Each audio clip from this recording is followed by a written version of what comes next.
Where did everybody go? I guess we ran them off, huh? Would you bow with me as we begin our class?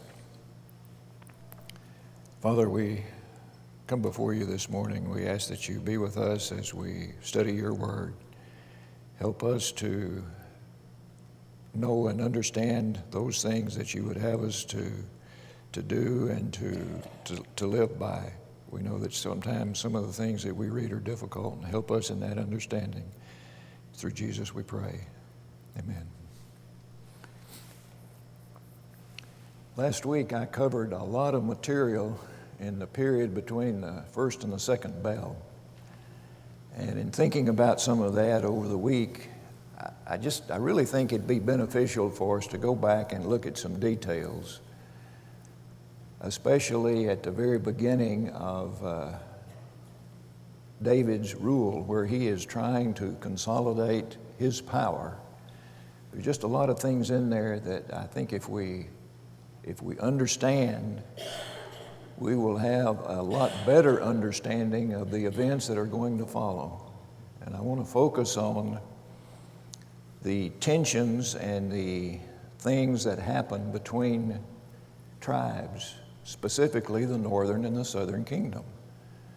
Because we know that when we get to the death of Solomon, those people, the northern tribes, rebel. Well, that wasn't something that had just happened. That had been going on for a long, long time. And we're going to see some of that if we look at the details through there. And I'd like to go back to chapter 18 of 2 Samuel. We're going to look at Absalom's rebellion. And we know that he did rebel. He was defeated. And in beginning in chapter 4, or verse 4 of 2 Samuel chapter 18, the king said to them, David says, whatever seems best to you, I will do. So the king stood beside the gate, and all the people went out by hundreds and by thousands. Now the king had commanded Joab, Abishi, and Ittai, saying, deal gently with my sake for the young man Absalom. Now we know that Absalom's army is defeated. Absalom tries to escape. All of the sons, all of his nobles are killed. He tries to escape, and he's caught by his hair in a terebinth tree. Okay.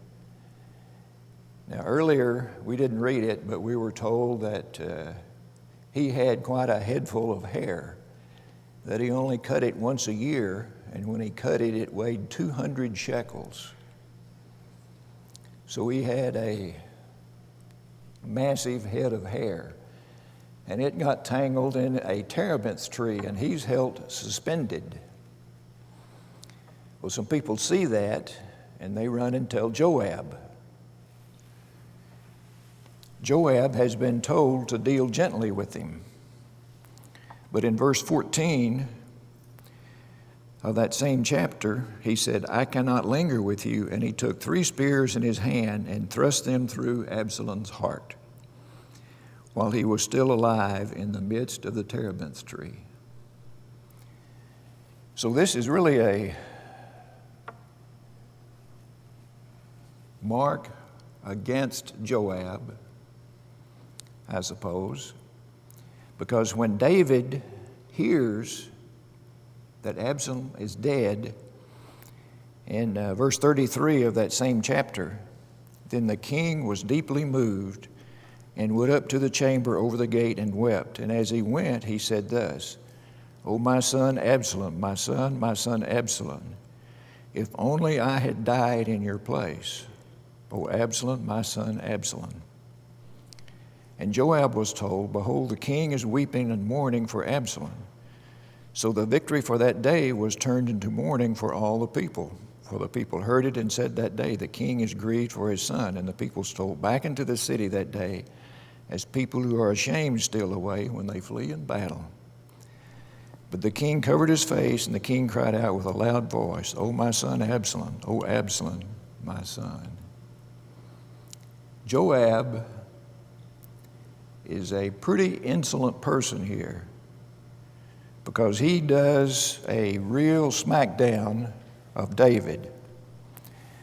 Joab came into the house to the king and said, Today you have disgraced all your servants who today have saved your life, the lives of your sons and daughters, the lives of your wives, and the lives of your concubines, in that you love your enemies and hate your friends. He's mourning for Absalom. He's his son, but he has rebelled against the king. For you have declared today that you regard neither princes nor servants. For today I perceive that if Absalom had lived and all of us had died today, then it would have well pleased you.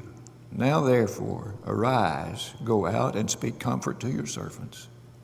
It's a pretty cheeky thing to say to someone who has the ability with a move of a finger to have your head removed, but he does it. For I swear by the Lord, if you do not go out, not one will stay with you this night, and that it will be worse for you than all the evil that has befallen from your youth until now. So David takes that to heart. He goes out, sits with the people. Then verse 9 begins a section where there is no unity with the people. Now all the people were in a dispute throughout all the tribes of Israel, saying, The king saved us from the hand of our enemies. He delivered us from the hand of the Philistines. Now he has fled from the land because of Absalom. David fled Jerusalem. In some essence, he abdicated his rule. He did raise an army. They did rally to him. They did defeat Absalom. Verse 10, But Absalom, whom we anointed over us, has died in battle. Now therefore, why do you say nothing about bringing back the king? They are leaderless. In their mind, David has fled. Absalom has been killed. So that puts a little bit of understanding into verse 13. Well, let's go back to 11. And King David sent to Zadok and Abiathar the priest, saying, Speak to the elders of Judah, saying, Why are you the last to bring the king back to his house, since the words of all Israel have come to the king to this very house? You are my brethren, you are my bone and my flesh. Why then are you the last to bring back the king? And I say to Amasa, Are you not my bone and flesh? God do so to me, and more also, if you are not the commander of the army before me continually in place of Joab. Do you remember who Joab's mother is? Anybody remember that? It's David's sister, Zeruiah. Amasa's mother is the sister of Zeruiah. So David is actually the uncle of both Amasa and Joab. It's all in the family. Two different branches, if you will, because they do not have the same mother, but their mothers are sisters. So in some way, David is throwing a bone to the followers of Absalom by making his commander the commander of David's army, because Amasa, David's nephew, was serving as the commander of Absalom's army. that all make sense? It's all in the family at this point. The key to what we're going to be doing is it soon gets out of that family. Okay, we have there's a section here that my Bible entitles David's Mercy to Shimei. He is a man that curses David as he's coming back to Jerusalem, and we'll run into him in a bit later. Skip down now to 2 Samuel 19, verse 40.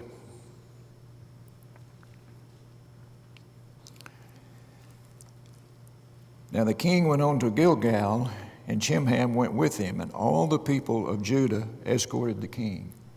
All the people of Judah, and half the people of Israel. No unity. Just then all the men of Israel came to the king and said to them, "Why have our brethren, the men of Judah, stolen you away and brought the king of his household and all David's men with him across the Jordan?" They are disputing over something that's really pretty small here at this point. So all the men of Judah answered the men of Israel, "Because the king is a close relative of ours, why then are you angry over this matter? Have we ever eaten at the king's expense, or has he given us any gift?" Men of Judah are challenging that assertion. And the men of Israel answered the men of Judah and said, "We have 10 shares in the king, therefore we also have more right to David than you." I'm not sure I can explain why at this point there is unity among 10 of the tribes and not the other 2. But they're saying here that we have more right than you do. Yes, the king is coming from your tribe, but we are also of the people. That division that we're going to see that takes place in spades at the death of Solomon is already there in terms of, I guess I'll use the word tribal jealousies. They are already drawing those lines. "Why then do you despise us? Were we not the first to advise bringing back our king? Yet the words of the men of Judah were fiercer than the words of the men of Israel." The words of the men of Judah were fiercer.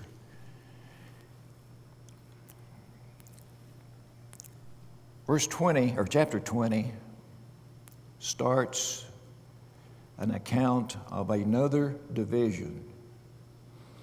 And David is going to say in verse 6, "Now Sheba, the son of Birchai, will do us more harm than Absalom." This rebellion David is more concerned about than Absalom's rebellion, because this is literally, this man Sheba is a Benjamite. So he is going to have the support of the what we'll later call the northern kingdom. Verse 1, "And there happened to be a rebel whose name was Sheba, the son of Birchai, a Benjamite. He blew a trumpet and said, 'We have no share in David, nor do we have inheritance in the son of Jesse. Every man to his tents, O Israel.'" They are not recognizing David's sovereignty. "So every man of Israel deserted David and followed Sheba, but the men of Judah from the Jordan as far as Jerusalem remained loyal to their king." There is a battle, and in verse 5, Amasa went to assemble the men of Judah, but he delayed longer than the set time. He delayed longer. Joab assumes the responsibility. He goes out. In verse 9, he catches Amasa. Joab said to Amasa, "Are you in health, my brother?" And Joab took Amasa by the beard with his right hand to kiss him, but Amasa did not notice the sword, that it was in Joab's hand. Joab kills Amasa. So we now have, among other things that Joab has done, he has killed David's son, Absalom. He has killed David's nephew, Amasa.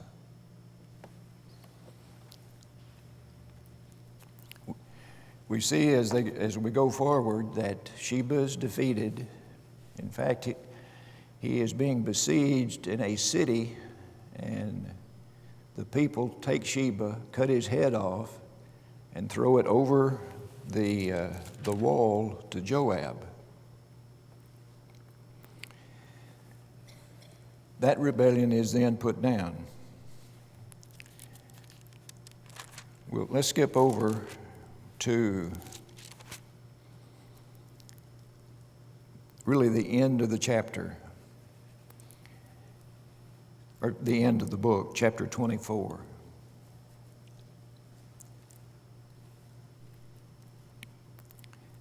This is where David, on his own, takes a census of the people. That makes God angry. He was not asked to do that. Apparently, he was doing that to assess his military strength, which God saw as putting his faith in his own military rather than God's protection. God gives him a choice in verse 13 of chapter 24. Gad came to David and told him, "Shall 7 years of famine come to you in your land? Or shall you flee 3 months before your enemies while they pursue you? Or shall there be 3 days' plague in your land?" He has a choice to make of 3 things. He chooses the plague. Verse 15, we see that 70,000 men died, and then the Lord relented. The book ends with David buying some land, or buying a threshing floor and some oxen to prepare a sacrifice. First Chronicles account of buying that includes a section of land. So this land that David buys is going to serve as the location for the first temple, for the temple that Solomon built.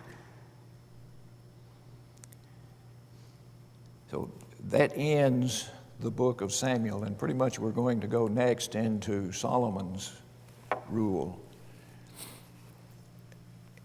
David is an interesting character. In just kind of summary, we know as much about David as any character in the Bible. But we know very, very little about how he governed. We know about his war, his making war, how he could raise armies.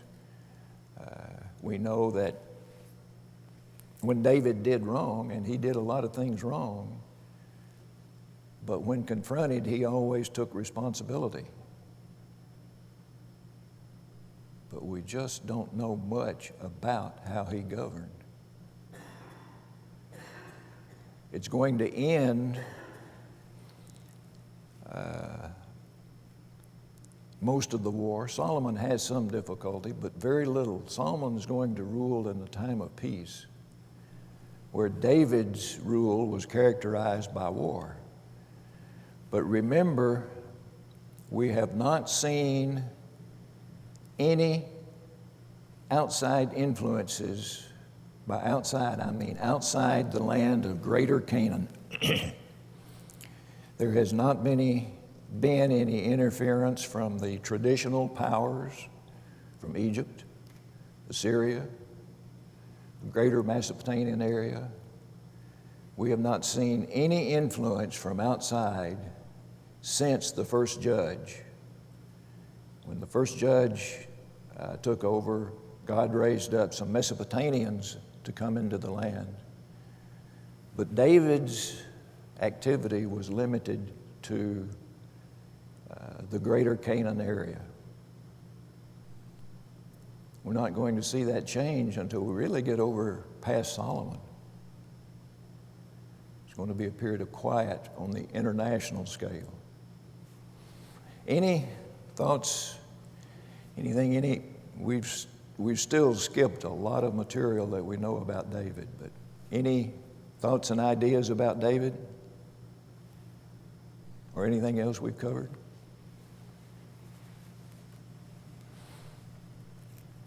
All right.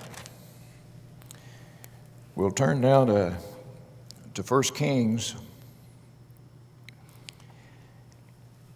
1 Kings is going to cover a lot of territory, really from the death of David to the fall of Jerusalem, really from the 10th century down to 586. It's going to be a tale of two cities or two divisions of God's people. We'll see quite early the division. And it's going to start out, 1 Kings is going to start out with the highest level that the Israelites ever achieved in terms of political stability, peace, riches. It's going to go downhill rapidly in terms of morality, but in terms of physical treasure, it's going to be the very height. And it's going to end in the depths of despair with going into Babylonian captivity. First thing that's going to happen is that David's son, look at chapter 1, verse 5. Then Adonijah, the son of Haggith, exalted him, saying, I will be king. And he prepared for himself chariots and horsemen, 50 men to run before him. His father had not rebuked him at any time by saying, Why have you done so? He was also very good looking. His mother had borne him after Absalom. So it's Absalom's son that is going to rebel and try to take over after David dies. And look who follows him, verse 7. Then he conferred with Joab, the son of Zeruiah, with Abiathar the priest, and they followed him and helped Adonijah. Joab, with all of his successes in being the commander of David's army, even to the point of taking over and defeating the rebellion by Sheba, is going to join Adonijah in his rebellion against David.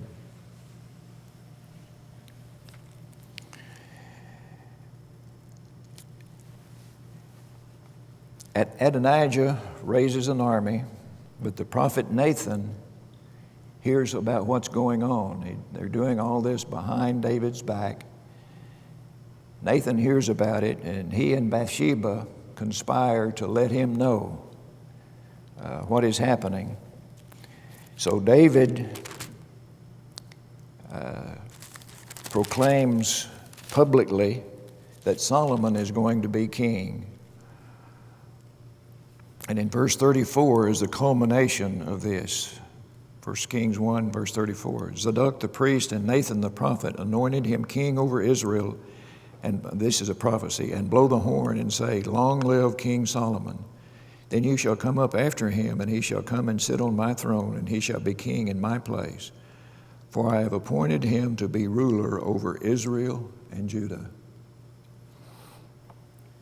So that's all done. That's made public. And Adonijah in verse 50 was afraid of Solomon, So he rose and went and took hold of the horns of the altar. And it was told Solomon, saying, Indeed, Adonijah is afraid of King Solomon, and look, he has taken hold of the horns of the altar, saying, Let King Solomon swear to me today that he will not put his servant to death with the sword.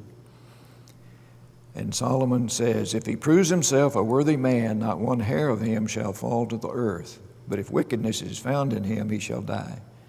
So King Solomon sent them to bring him down from the altar, and he came and fell down before King Solomon. And Solomon said to him, Go to your house. Solomon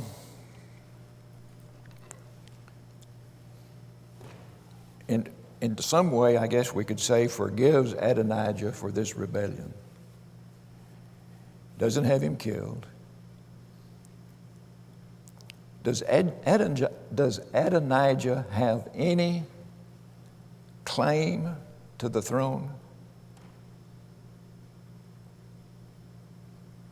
Can you think of anything that would make him think that he has the right to claim the throne? Okay.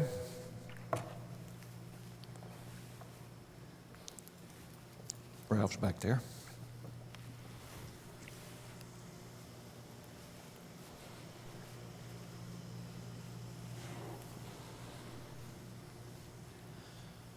Only through his father, through Absalom, will be somewhat of a claim.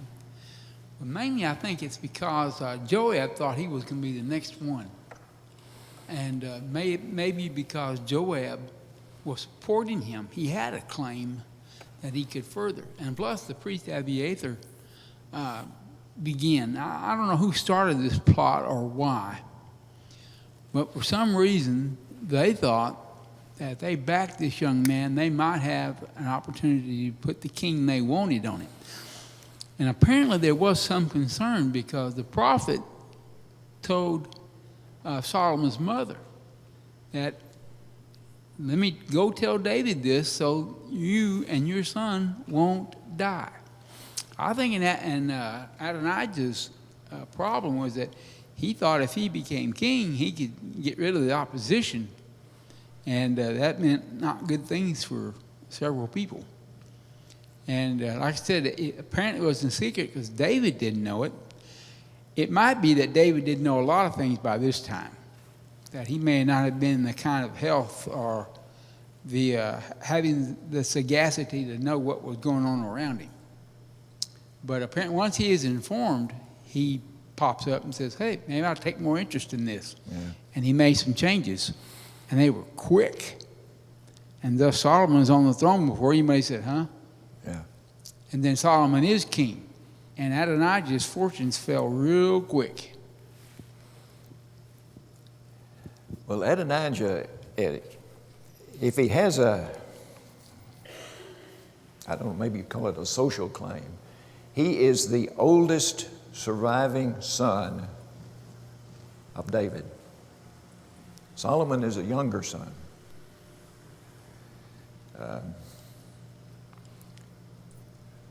With the tradition of the eldest receiving the inheritance, then he would have that claim. But we do know that Solomon was chosen by God to be that successor, not Adonijah.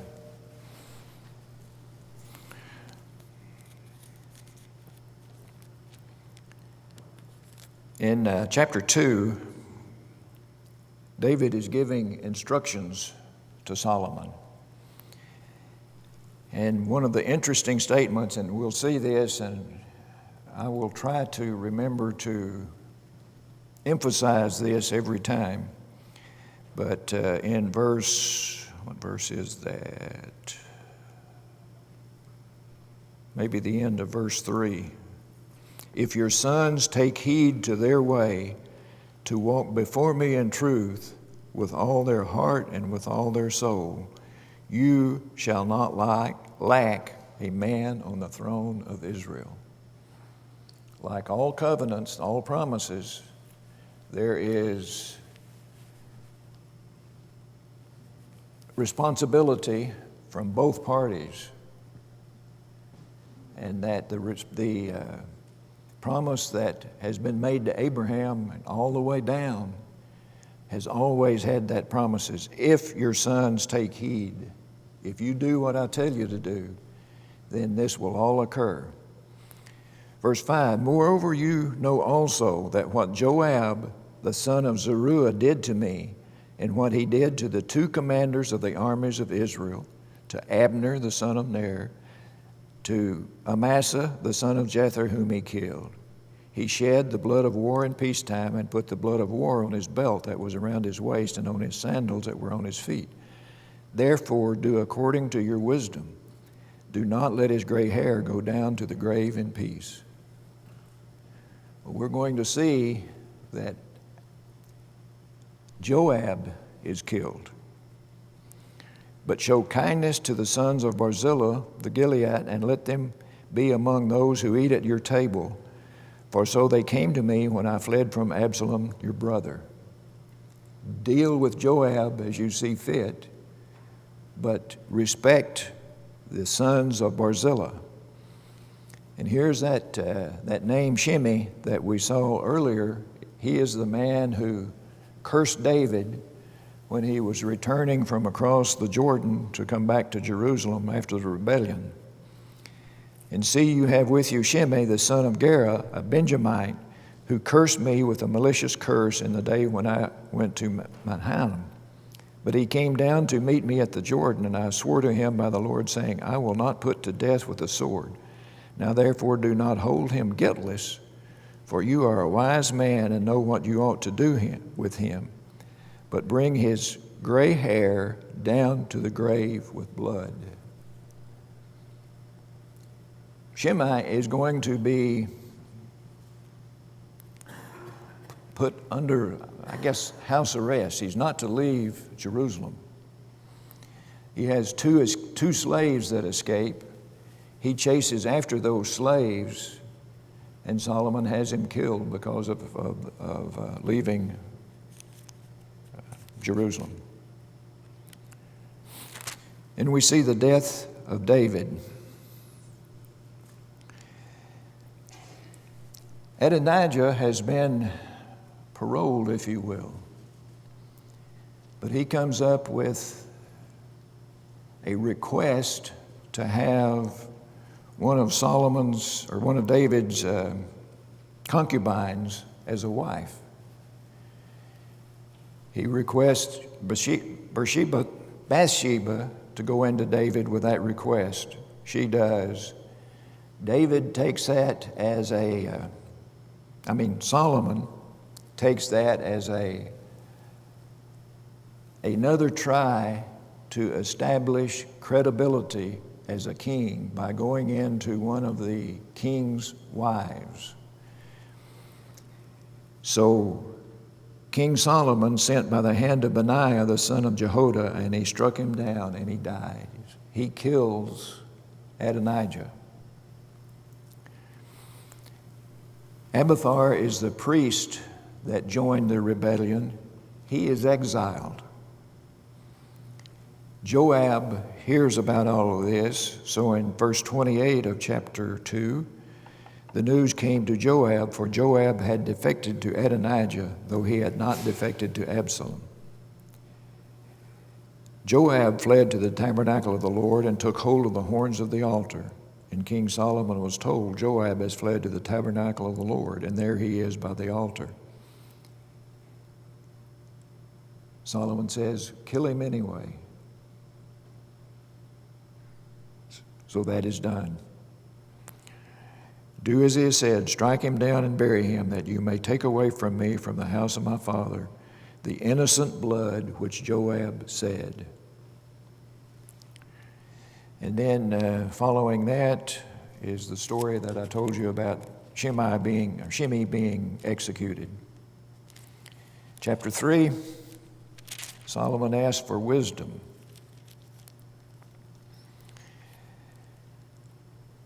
And he receives wisdom. He's going to be known far and wide as a wise ruler. Let's skip down to chapter 4. So King Solomon was king over all Israel, and these were his officials, and he names all of the officials. And then in verse 7 of chapter 4, he says he had 12 governors over all Israel who provided food for the king and his household. Each one made provision for 1 month of the year. Okay, do we have that? Can we have that slide, Stephen?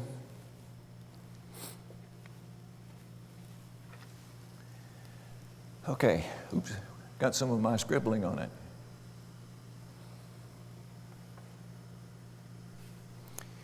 This slide is taken from make sure I get the title, it's the Nelson Study Bible, New King James Version. It shows the outline of those 12 administrators that Solomon has appointed to administrate, and what is mentioned specifically here is for the food that's going to be required for Solomon's court. Oh, we need to look at the bottom of it here. Yeah. Look at can you see anything unusual about that? About what is not included in those 12 deals? Judah. There is no administrator over Judah. Does that mean that Judah was exempt from providing the food to the table?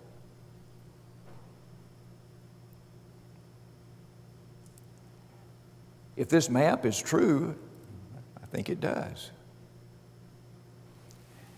I have personally some reservations about the map, because if you look at that list of how the governors were, the areas that they were to cover, who knows where those areas are? Do the people that made this map know? I don't know. I spent a lot of time trying to find other versions of the map. I found it one other time in another study Bible, and it was an overlay to this, like they used the same source.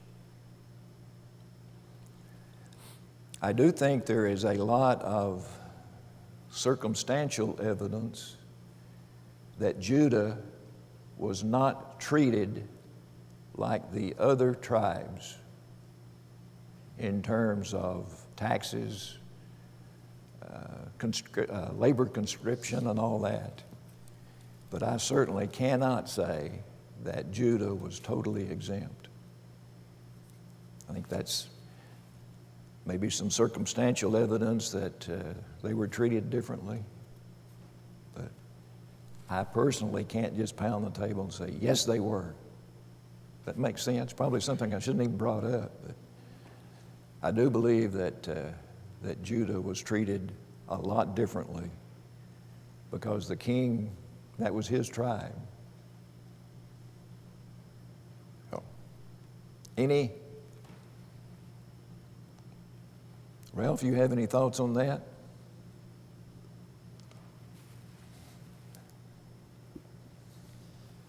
Well, if the map is true, you're looking at it, you see Judah's territory is a whole lot larger than the rest of them. But knowing the propensity for Judah to defend the king, you heard earlier when they were talking about it that Judah's reply was more fiercer than the others. So there may have been some things involved there that we're not aware of.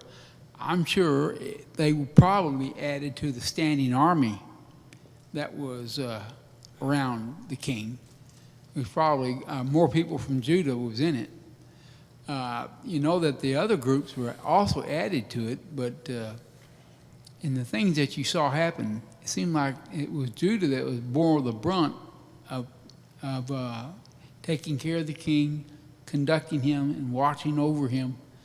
And that may be part of the reason that it may be like this.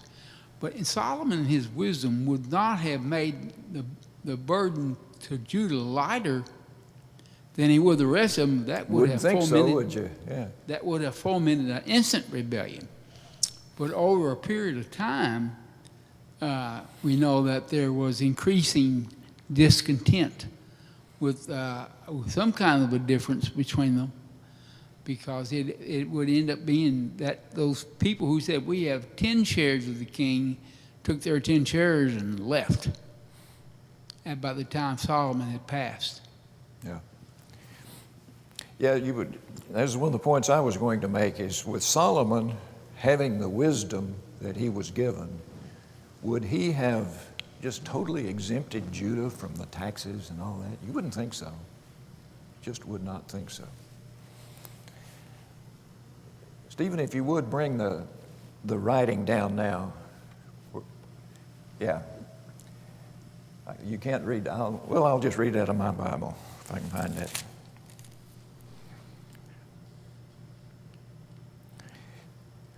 The conclusion here is the increasingly heavy taxes upon Israel created major dissension because the region of Judah was exempted. Now, I think we've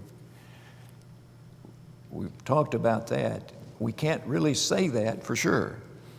Furthermore, the divisions of the districts violated the old tribal boundaries. Now, that's true. I mean, just the fact that you got 12, and you look at some of the things that there are. Look at the size. Well, now go back to the full-blown. Look at the size of Benjamin. You know, these outlines, if they're anywhere close, don't follow tribal lines. So some of this probably is accurate. I feel much more comfortable in saying that part is true. The divisions of the districts violated the old tribal boundaries. I mean, that practically would have been true because some of the land was just not suitable for providing the needs that we're going to be reading about. But all of this is going to add to tribal dissension, a division between the north and the south.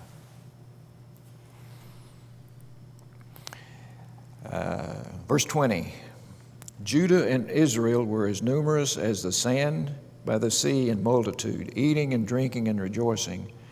So Solomon reigned over all kingdoms from the river to the land of the Philistines as far as the border of Egypt. They brought tribute and served Solomon all the days of his life, Judah and Israel. Let's read the provisions that were necessary. Now, Solomon's provisions for one day was 30 cores of fine flour, 60 cores of meal, 10 fatted oxen, 20 oxen from the pastures, 100 sheep, besides deer, gazelles, roebucks, and fatted fowl. Verse 26, Solomon had 40,000 stalls of horses for his chariots and 12,000 horsemen. And these governors, each man in his month, provided food for King Solomon and for all who came to the king's table. There was no lack in their supply. They also brought barley and straw to the proper place for the horses and steeds, each man according to his charge. What a lavish lifestyle Solomon provided for himself. I think last week we read the things that kings were not supposed to do. They weren't to take wives, weren't to lay up money.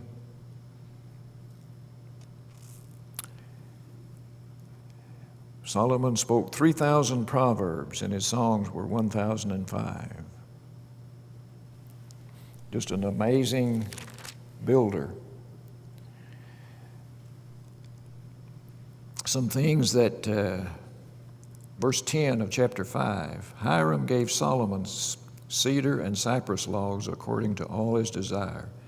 Solomon gave Hiram 20,000 cores of wheat as food for his household, 20 cores of pressed oil year by year. Some of the labor that he raised up, verse 13, 30,000 men to Lebanon to cut the timber, 10,000 each month. They did it in 3-month shifts. Solomon had 70,000 who carried burden, 80,000 who quarried stone in the mountains, 3,300 from the chiefs of Solomon's deputies. Where did all these people come from?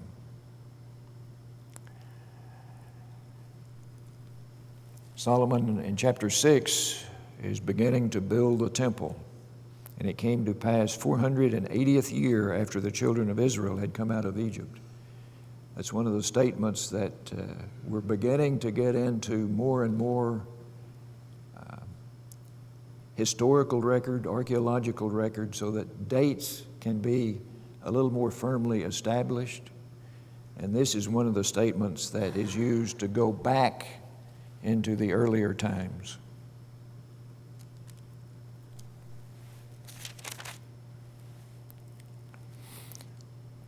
The last verse of chapter 6, 7 years in building the temple. It took 7 years to complete the temple. Verse chapter 7, 13 years to build his own house. More and more labor is going to be required because he's going to build his house, the house of forest, the house of pillars, a hall of judgment, a house for his daughter. And chapter 9, or verse 9, all these were of costly stones cut to size. The foundation was of costly stones, and above it were costly stones. Nothing was done on the cheap. All of this required money and labor.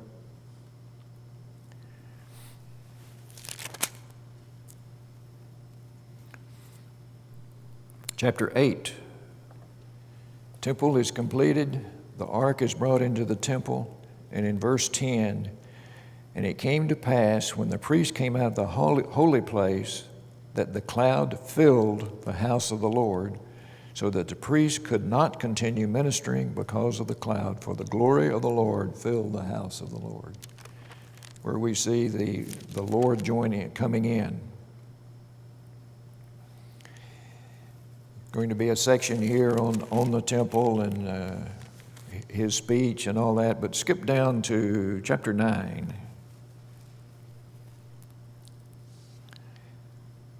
Verse 15. This is the reason for the labor force which King Solomon raised to build the house of the Lord, his own house, the Millo, the wall of Jerusalem, Hazar, Megiddo, Gezer. Pharaoh, king of Egypt, had gone up and taken Gezer and burned it with fire and had killed the Canaanites and had given it as a dowry to his daughter, Solomon's wife. That's Gezer that's going to be rebuilt. So we built Gezer, Lor, Beth-Haran, Baalath, Tamor in the wilderness in the land of Judah, and all the storage cities that he had for his chariots and cities for his cavalry, whatever Solomon desired to build. We'll pick up there next week because we're going to start thinking about who provided all of this labor.